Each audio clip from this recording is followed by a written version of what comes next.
Bonjour, dans cette capsule méthodologique, je vais présenter les grandes étapes pour le calcul de déplacement à l'aide de la méthode de la charge virtuelle lorsqu'on cherche à faire un calcul de déplacement sur une poutre. La question à laquelle on cherche à répondre dans cet exemple, c'est de savoir quelle est la valeur du déplacement vertical au point B pour la structure réelle qui est celle qui est représentée ici avec la charge uniformément répartie. Donc on va passer au travers de trois grandes étapes pour répondre à cette question. Première étape, ça va être l'étude de la structure avec le chargement réel. Donc en fait, on prend la structure telle qu'elle est présentée dans l'énoncé du problème et on va chercher à tracer son DMF. Ce DMF, on va l'appeler grand M. Ici, on a un DMF parabolique et puis c'est tangent à l'extrémité libre du porte-à-faux. Je vous renvoie à la vidéo sur le tracé des DET-DMF avec la méthode graphique si vous avez oublié comment on fait pour savoir si le DMF est tangent ou non. Donc première étape, j'étudie la structure réelle, j'obtiens son DMF, c'est le DMF grand M. Deuxième étape, je vais prendre la structure avec une charge virtuelle. Cette charge virtuelle, c'est à vous de la positionner et sa position va dépendre du déplacement que vous cherchez à calculer. Ici, la question qui nous est posée, c'est de savoir quel est le déplacement vertical au point B. Donc ma charge virtuelle, ça va être une force unitaire verticale que je vais mettre au point B. Le DMF que je vais obtenir va être de cette forme.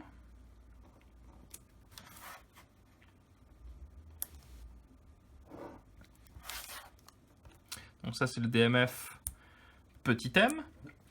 Et à l'aide de ces deux DMF petit m et grand M, je vais être en mesure de calculer le déplacement. Donc le calcul du déplacement en lui-même, c'est la troisième étape. Le déplacement, que je vais appeler ici delta B, ça va être l'intégrale de petit m fois grand M sur EI. Donc c'est l'intégrale entre 0 et L, donc sur la longueur totale de la poutre.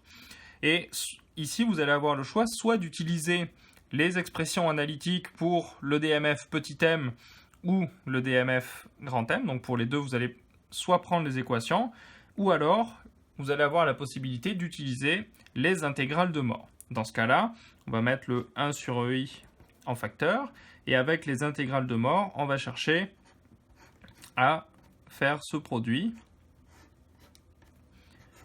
Et je vous renvoie à la vidéo qui présente comment utiliser les tableaux des intégrales de mort pour savoir comment on les utilise.